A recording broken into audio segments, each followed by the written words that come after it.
देखिए बेटा, आज हमारा टॉपिक है proving of Mayer's formula with the help of first law of thermodynamics. सबसे पहले हम ये समझ लें कि मेयर्स फॉर्मूला होता क्या है। हम जानते हैं कि एक गैस में दो तरह की स्पेसिफिक हीट पॉसिबल है। पहली, specific heat at constant pressure Cp। दूसरी, specific heat at constant volume Cv। किसी भी 1 मोल गैस कि Cp और Cv में से कौन ज्यादा होता है ये भी हम सीख चुके हैं कि Cp is always greater than Cv। यहां तक मालूम है आपको। आई रिपीट, एक गैस की दो स्पेसिफिक हीट्स होती है, specific heat at constant pressure and specific heat at constant volume. इनमें से Cp is always greater than Cv। ये हम पिछली क्लासेस में सीख चुके हैं। अब क्योंकि Cp बड़ा है तो Cp माइनस Cv हमेशा होता है R। R is gas constant. तो स्पेसिफिक हीट्स में डिफरेंस हमेशा किसके बराबर होता है? Gas constant. इस फॉर्मूले को कहते हैं मेयर्स फॉर्मूला, जो आज हमें प्रूव करना है। Cp minus Cv is equals to R। तो कभी कभी एग्जाम में ये क्वेश्चन ऐसे भी पूछा जाता है कि derivate the formula for the difference of two specific heats of a gas. तब भी आपको सेम काम करना है, ठीक है। अब देखिए प्रूविंग कैसे स्टार्ट होता है। सबसे पहले एक सिलेंडर जिसमें मूवेबल पिस्टन लगा है, इसमें हमने भरी 1 मोल आइडियल गैस। 1 मोल आइडियल गैस। क्योंकि गैस भरी है तो उसमें 3 वेरिएबल होंगे, प्रेशर, जगह घेरेगी तो वॉल्यूम, और कुछ ना कुछ इसका टेम्परेचर होगा, ठीक। अब हमने इस गैस को किया गर्म, heat the. Amount of heat को क्या लिखा? dq। जब हम हीट देंगे तो मॉलिक्यूल गर्म होके पिस्टन से टकराएंगे और पिस्टन ऊपर की साइड जाना चाहेगा। जब हम हीट देंगे तो मॉलिक्यूल पिस्टन को ऊपर भगाएंगे। हमने पिस्टन के ऊपर वेट रख दिया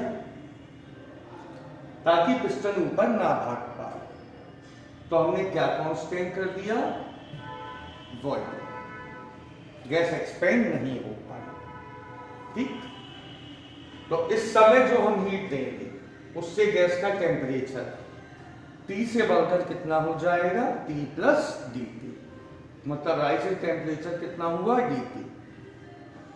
प्रेशर, पहले कोई वेट नहीं रखा था तब P था, वेट बढ़ा दिया तो P प्लस dt। इतना आपकी समझ में आया? तो इस समय जो हमने हीट दी है वो Cp का काम करेगी या Cv का? क्योंकि वॉल्यूम कांस्टेंट है, इसलिए this is specific heat at constant volume, ठीक है। अब सुनो, हमें किसकी हेल्प से प्रूव करना है? First law of thermodynamics. First law of thermodynamics क्या कहता है? dq equal du plus p into d। ध्यान से देखना, dv is change in volume. इसी पर ध्यान देना, dv is change in volume. क्या वॉल्यूम में कोई चेंज आया? नहीं, यानी ये पोर्शन होगा 0। तो dq बराबर क्या आ गया? d। अब q का फॉर्मूला क्या होता है? m c डेल्टा t, ये हम सबको पता है। तो dq क्या होगा? m कितने मोल गैस है? 1 मोल। तो यहां आएगा 1। c होता है स्पेसिफिक हीट। कौन सी स्पेसिफिक हीट है यहां पे? Cv। और टेम्परेचर में राइज कितना हुआ है? T से क्या हो गया? T plus dt। तो राइजिंग टेम्परेचर हुआ dt। समझ में आया? तो कुल मिला के dq की जगह यहां क्या आ जाएगा? Cv dt इक्वल आया dt। इतना सभी लोग नोट कर लीजिए, इसे संभाल के रख लीजिए, आगे कहीं काम आएगा।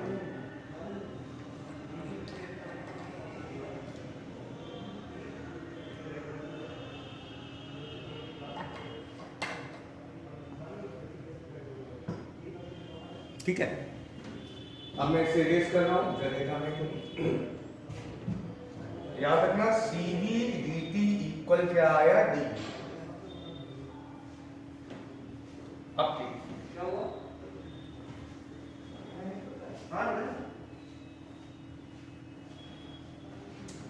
अब मैंने इसी गैस को फिर से फिगर फर्स्ट पे लाए, pressure P, volume V, temperature T, दोबारा गर्म किया, गैस को दोबारा गर्म किया।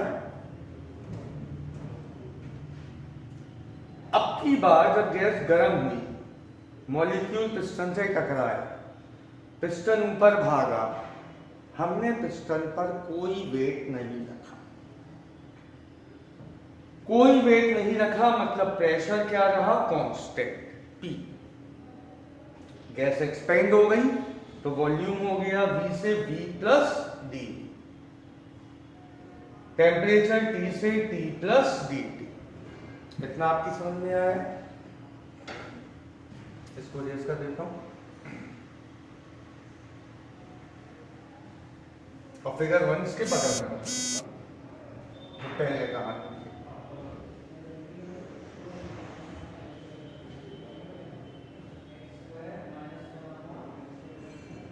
ये थी फिगर 1। प्रेशर था P, वॉल्यूम था V, टेम्परेचर था T। ठीक, तो गैस को हमने दोबारा गर्म किया बट पिस्टन पर वेट नहीं रखा, तो प्रेशर कैसा रहा? कांस्टेंट। गैस एक्सपेंड होके वॉल्यूम V से क्या हो गया? V plus dV। गैस गर्म हुई तो टेम्परेचर T से क्या हो गया? T plus dV। ठीक, दोबारा से हमने सेकंड लॉ ऑफ थर्मोडायनेमिक्स लगाया, फर्स्ट लॉ ऑफ थर्मोडायनेमिक्स लगाया।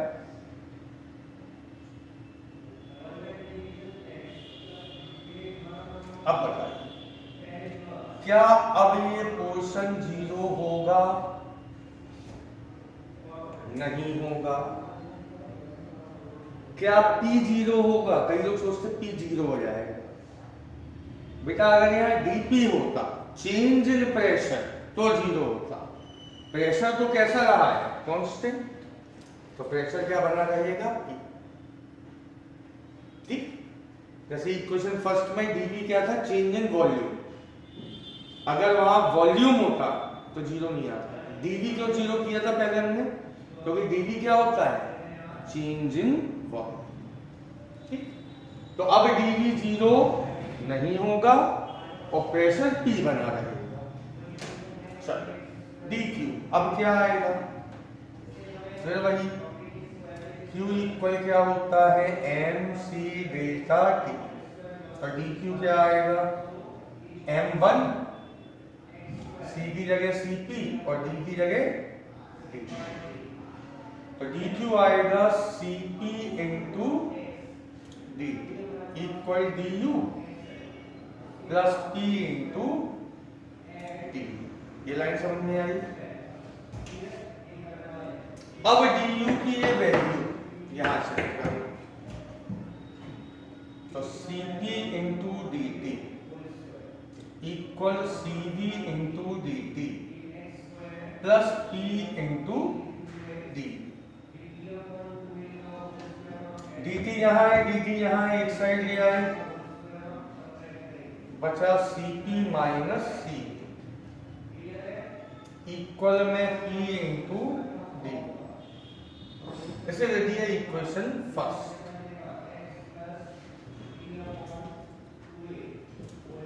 अब सुनिए,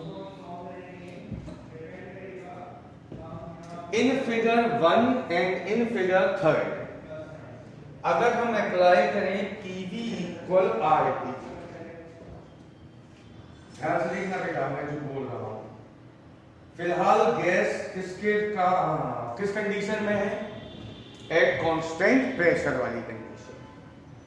अगर मैं अप्लाई करूं पीवी इक्वल आर टी, 1 मोल गैस था, 1 मोल गैस के लिए पीवी इक्वल क्या होता है? R T. ठीक है, differentiate with respect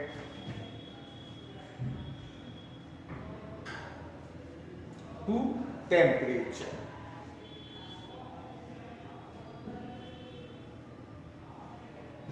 eight constant, क्या चल रहा? Constant pressure. नहीं, यही समझ में। Differentiate with respect to temperature, मतलब इसका डिफरेंशिएशन किसके रिस्पेक्ट कर रहे हैं? टेम्परेचर। अब बाकी दो वेरिएबल, तो इन दो में से कौन कांस्टेंट चल रहा है इस समय? प्रेशर। तो differentiate with respect to temperature at constant pressure, यानी कि प्रेशर क्या है? रिश्तेदार कांस्टेंट। तो प्रेशर तो रहेगा बाहर, जगह कम है, ऊपर अरेंज कर रहा हूं।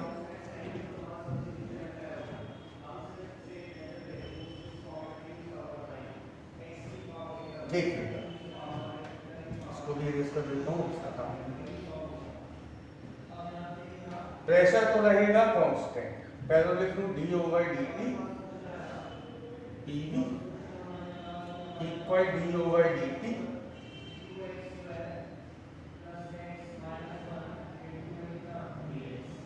आर। अब बताओ प्रेशर कैसा है? कांस्टेंट। कांस्टेंट मतलब रिश्तेदार बाहर निकाल दो, क्या बचा? dV अपॉन dt बराबर आर कांस्टेंट, बाहर निकाल दो, क्या बचा?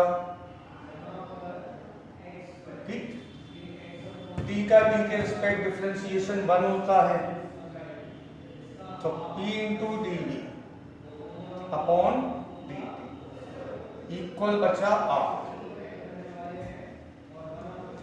इस dt को यहां ले आओ, तो P इंटू डी इक्वल क्या आ गया? R into D. इतना समझ में आया आपको? यहां तक करने के बाद थर्ड पोजीशन में हमने क्या लगाया? PV equal RT। P का डिफरेंशिएशन क्यों नहीं हुआ? क्योंकि ये कांस्टेंट है, तो डिफरेंशिएशन हुआ वॉल्यूम का और टेम्परेचर का। R का क्यों नहीं हुआ? क्योंकि ये भी कांस्टेंट। तो यहां से प्रेशर बाहर आया, यहां से R।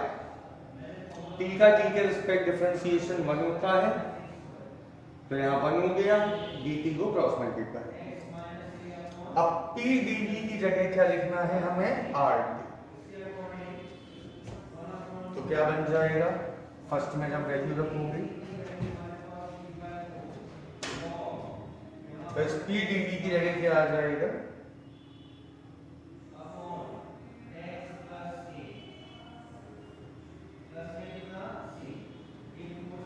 dt से dt कैंसिल, तो Cp माइनस Cv इक्वल आ गया।